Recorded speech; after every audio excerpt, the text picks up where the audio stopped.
Hello, it's Friday the 30th. I'm FX Plur and this is CurrencyTransfer.com's market update. Sterling is to remain range bound, the dollar is suffering from mixed signals, and the euro defies logic by moving higher.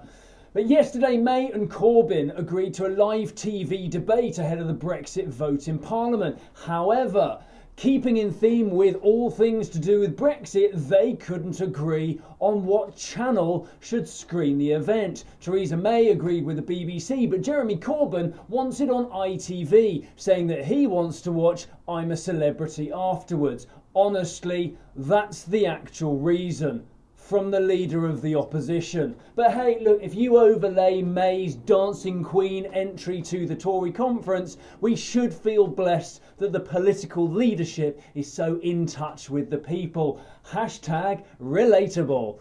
Sterling's been relatively unmoved this week as the market has been leaning towards public opinion of pretty sick of the Brexit process right now. It's likely to remain within the current range until the parliamentary vote, unless there are significant developments in the process beforehand. Any threat to Theresa May's leadership also looks to have been parked until after the vote. In the US, 2018 has been pretty good for the dollar. You remember that we saw the dollar index touch a high of 97.70 earlier in the year. However, the supporting dollar drivers are beginning to fade. The effect of Trump's tax cuts are fading. The FOMC will reduce the pace of future rate hikes into 2019, so actual interest rate differentials will be lower. And there is still a risk of an all-out trade war with China. So continued or further dollar strength is far from a given right now.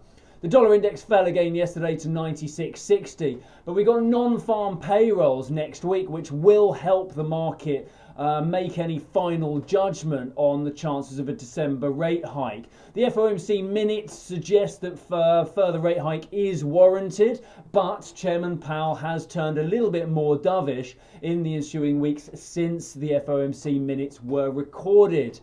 The euro is all over the show at the moment. It's a little bit higher at the moment. The economy is struggling though. The political situation remains clouded and controversy resounds with the Italians challenging the dominance. And also one of the major EU budgetary contributors may depart without an agreement. But all that said, euro dollar reached a high of 113.85 yesterday. It faces a difficult week next week, though, with activity indices, producer price data, and of course the non-farm payrolls from the US. But at least we get a sweepstake. Have a great Friday. I'll see you next week.